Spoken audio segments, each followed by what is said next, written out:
Class 11 का मेरा पहला दिन। एक ही सपना था, इंजीनियरिंग करेंगे तो आईटी से करेंगे, नहीं तो करेंगे ही नहीं। वहीं बायोलॉजी वाले भी यही बोल रहे थे, डॉक्टर बनेंगे तो एम्स से, नहीं तो बनेंगे ही नहीं।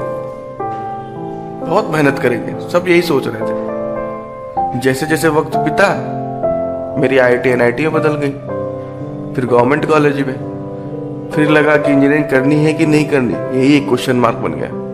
वहीं बायोलॉजी वाले जहां एम्स में थे वो नीट पर आ गए, फिर जिपमर पर आ गए, फिर तो एमबीबीएस से सीधे बीडीएस पर आ गए। और फिर वही क्वेश्चन मार्क, करना है या नहीं। गलती किसी की नहीं थी, गलती हम लोगों की थी।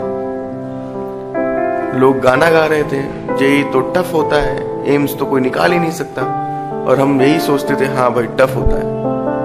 जो पढ़ते थे बड़े बड़े इंस्टीट्यूट्स में, उनका कहना यह था कि भाई 10 घंटे 12 घंटे पढ़ते हैं, नंबर भी अच्छे आ जाते थे उनके। लोगों का तो ये भी मानना था कि जो एम्स में टॉप करते हैं, जो जेई में टॉप करते हो तो भगवान होते हैं, तुम तो तुच्छ प्राणी हो, तुमसे कैसे होगा। बट ये सही नहीं था, गलती हम लोगों की थी।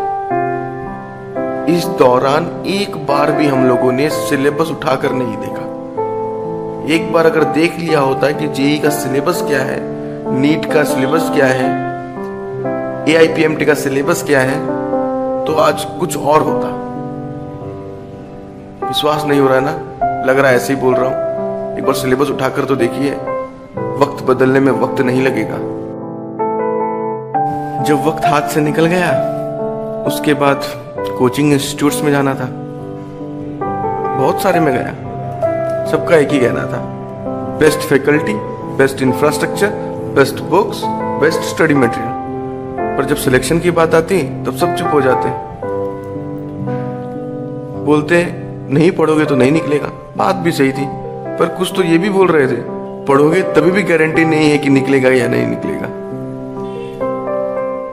बात मेहनत की नहीं थी, बात डर लग रहा था उनकी बातों से कि मेहनत करने पे भी नहीं निकलेगा। लेकिन ये चीज सही नहीं थी। कभी आपने सोचा है कि एक इंस्टीट्यूट में 100 बच्चे पढ़ रहे होते, उसमें से एक अचानक से टॉप कैसे कर जाता है। आप देख लो, हर एक इंस्टीट्यूट में से 1 2 3 बच्चे ऐसे होते हैं जो निकाल लेते हैं, बाकी नहीं निकाल पाते। फर्क पता क्या होता है? सोच का फर्क होता है। बाकी ये सोचते रहते हैं टफ है, दूसरों को बोलते रहते हैं टफ है, और वो जो बच्चा होता है वो निकाल लेता है, क्योंकि उसको टफ से मतलब नहीं है, उसको डॉक्टर या इंजीनियर फ्रॉम आईटी या एम्स से मतलब है। और हमें किससे मतलब है? टफ से। प्रॉब्लम पता है कहां होती है? लोग डराते हैं और हम डरते हैं। बात सही भी है, अगर नहीं डरोगे तो कोचिंग इंस्टीट्यूट में क्यों जाओगे? खुद सोचकर देखिए, 12 साल का बच्चा सत्यम जेई पास कर सकता है अच्छे नंबर से, तो आप नहीं कर सकते? 12 साल का बच्चा था।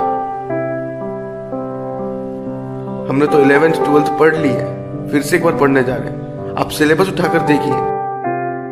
जब मैंने सिलेबस उठाया तो मैंने ये देखा कि यार ये सब तो पढ़ा हुआ था, 11th और 12th का ही सिलेबस है। थोड़ी मेहनत करते तो निकल जाता, लेकिन नहीं, वो तो नहीं करनी थी ना, हमें तो घूमना था। बाद में पछताने से कुछ नहीं होता। एक ही बात समझ में आई, अगर कुछ बनना है, चाहे आपको इंजीनियर बनना हो या डॉक्टर बनना हो, सेल्फ बिलीव और सेल्फ मोटिवेशन बहुत जरूरी होता है। लोग डराएंगे, डरना नहीं है। लोग बोलेंगे नहीं निकलेगा, उनसे एक बार पूछिए आपने कितनी बार एग्जाम दी है। हमें जो डराते हैं ना, वो हमारे साथ ही पढ़ते हैं, और उन्होंने एक बार भी एग्जाम नहीं दिए, पर वो रट लगाते हैं कि टफ है टफ है टफ है। जब आप पढ़ते तो आपका मजाक उड़ाते हैं। पता है क्यों? उन्हें डर रहता है कहीं आप ना निकल जाओ। बातों पर ध्यान दोगे तो क्लास ही में रह जाओगे, नहीं दोगे तो टॉपर्स की लिस्ट में दिख जाओगे। मैंने बहुत सारी गलतियां की थी। सिलेबस नहीं देखा, प्रीवियस ईयर पेपर सॉल्व नहीं किए, एनसीईआरटी तो कभी खोली ही नहीं। जब तैयारी करोगे तो पता चलेगा कि मैक्सिमम क्वेश्चन आपके एनसीईआरटी से आ जाते हैं। लेकिन वो तो शुरुआत से ही सुनने में आता है, इससे तो घटिया बुक आज तक बनी ही नहीं। लेकिन सब गलत था, जो सुनते हो ना सब गलत है। बात एक ही सही है कि जो टॉप करता है वो भी इंसान है, वो भी उन 100 बच्चों के बीच में बैठकर पढ़ता है जहां पे बाकी पढ़ते हैं। फर्क सिर्फ सोच का होता है, खुद पे विश्वास रहता है कि नहीं यार निकालना है, अपना एम अलग है। टॉपर्स में और आप में एक ही डिफरेंस रहेगा, वो करेंगे और आप सोचेंगे। अगर सोचते रह जाओगे तो कुछ नहीं कर पाओगे, और अगर करने लग जाओगे तो बहुत कुछ कर पाओगे। सिलेबस देखना, सारे टॉपिक्स आपके पढ़े हुए हैं, बस समझने की दरकार है और थोड़ी मेहनत करनी पड़ेगी। कैसे नहीं निकलेगा, सबका निकलता है, आपका भी निकलेगा। दूसरों की बातों पे थोड़ा कम ध्यान दीजिए और अपने ऊपर ज्यादा ध्यान दीजिए। हिस्ट्री उठाकर देखिए, कई ऐसे बच्चे जो 12 तक नहीं पढ़ते थे सडनली IIT में टॉप कर गए। क्या पता अगली बार आपका भी नाम आ जाए।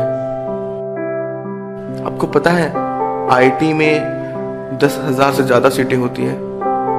जो नीट एग्जाम होती है उसमें 65,000 से ज्यादा सीट होती है, और आपको सिर्फ एक सीट चाहिए होती है, फिर भी डरते हैं। सबसे चौंकाने वाली बात आपको पता है, JEE मेंस का कट ऑफ हर साल गिरते जा रहा है, और लास्ट टाइम 2017 में इसका कट ऑफ 81 तक आ चुका है। अब बस आप पर है, या तो आप अपने सपने के लिए दौड़कर एक अच्छी लाइफ जियो आगे जाकर, या फिर अपनी जिंदगी ऐसे ही बिता दो जैसे 11th-12th में कुछ न करके बिताई, और आखिर में आपको एहसास हुआ कि यार लाइफ खराब कर रहे हैं अपनी। तो क्योंकि जब आप खराब कर रहे होते हो ना, तब आपको पता नहीं चलता कि आपकी लाइफ खराब हो रही है, तब आपको एंजॉयमेंट आती है, आपको मजा आता है।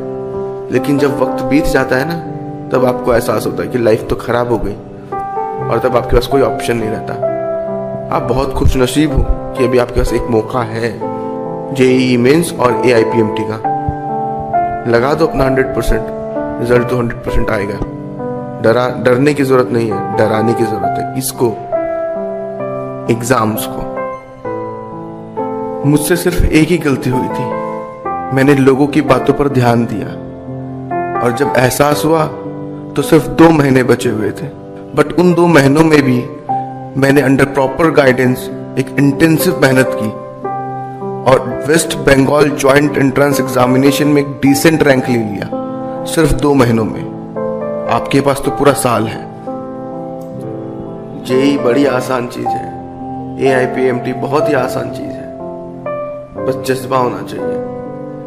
हमारा एम, हमने जो सपना देखा था ना, वो सिर्फ सपना था, कभी उसको पूरा करने के लिए हम लोगों ने कुछ नहीं किया। अभी भी वक्त है, करके तो देखिए, जमाना झुक जाएगा। और ये मजाक नहीं है, सच है। क्या पता आज शुरू करो और अगले साल आपका भी नाम कहीं पेपर में आ जाए। Best of luck.